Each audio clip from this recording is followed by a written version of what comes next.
గతంలో ఎంత పెద్ద వర్షం కురిసినా కూడా ఎటువంటి ఇబ్బంది ఉండేది కాదు హైదరాబాద్ వాసులకు. అయితే ప్రస్తుత పరిస్థితులు ఏంటి అంటే ఒక సాధారణమైనటువంటి వర్షం కురిసినా కూడా హైదరాబాద్ వ్యాప్తంగా వరదలు సంభవిస్తున్నాయి. దీనికి గల కారణాలు ఏంటి?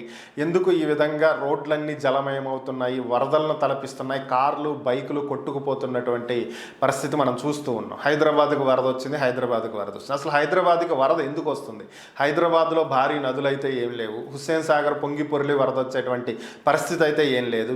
మూసీ నది ఎప్పటి నుంచో చాలా డౌన్లోనే ప్రవహిస్తున్నటువంటి పరిస్థితి. మూసీ నది పొంగి పొర్లి హైదరాబాద్ మొత్తం మునిగిపోయేటువంటి పరిస్థితులు ఏం లేవు.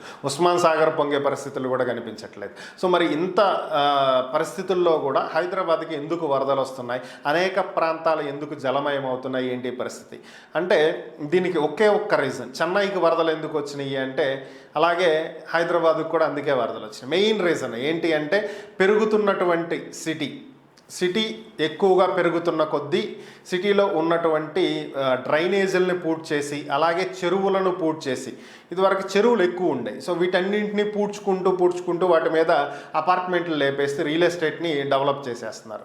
అలాగే డ్రైనేజ్ వ్యవస్థ, నాలాలను పూడ్చి చేస్తున్నారు. ఇది ఏమయ్యేదంటే గతంలో వర్షం పడితే వీటి ద్వారా స్థానికంగా ఉన్నటువంటి చెరువుల్లోకి నీళ్లు వెళ్ళిపోవడంతో హైదరాబాద్ రోడ్ల మీదకి నీళ్లు ఎక్కువ వచ్చాయి కదా. ఇప్పుడు ఆ చెరువులే పూడ్చి చేసి బిల్డింగులు కట్టేసినటువంటి నేపథ్యంలో ఎటు వెళ్లే దారి లేక నీళ్ళన్నీ రోడ్ల మీదకి వచ్చేసి వరదల్లా ముంచెత్తుతున్నటువంటి పరిస్థితి. దీనికి పరిష్కారంగానే రేవంత్ రెడ్డి తీసుకువచ్చిందే హైడ్రా. ఇది తన పని తను చేసుకుంటూ పోతుంది. ఎంత పెద్ద వ్యక్తులైనా సరే వెనకడుగు వేయకుండా చెరువులను పూర్తి చేసినా, నాలాలను పూర్తి చేసినా, కబ్జాలు చేసి ప్రభుత్వ భూముల్లో బిల్డింగులు కట్టినా, అపార్ట్మెంట్లు కట్టినా నిర్మోహమాటంగా కూల్చి పారేస్తున్నటువంటి పరిస్థితి. అయితే ఈ శనివారం హీరో నాగార్జునకు సంబంధించినటువంటి ఎన్ కన్వెన్షన్ సెంటర్ని కూలగొట్టినటువంటి విషయం అందరికీ తెలిసిందే. అయితే నాగార్జున తెలంగాణ హైకోర్టుకు వెళ్ళారు, హౌస్ మోషన్ పిటిషన్ వేశారు.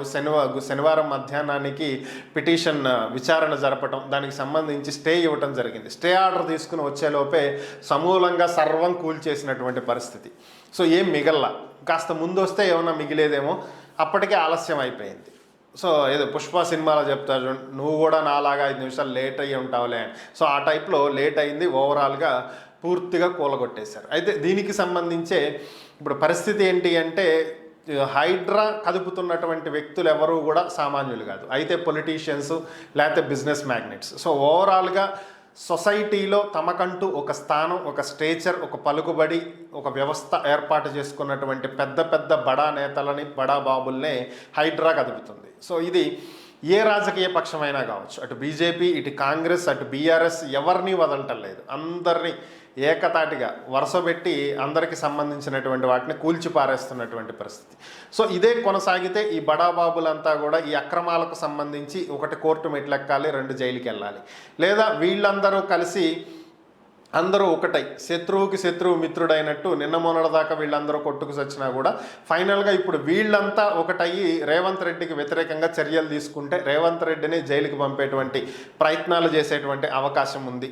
సో ఓవరాల్గా ఒకటి వాళ్ళన్నా జైలుకి వెళ్తారు, 2 రేవంత్ రెడ్డి అన్న జైలుకి వెళ్తాడు. ఇదే సిపిఐ నారాయణ చెప్తున్నటువంటి అంశం. రేవంత్ రెడ్డి నువ్వు చేస్తున్నటువంటి పని మంచిదే, శబాష్.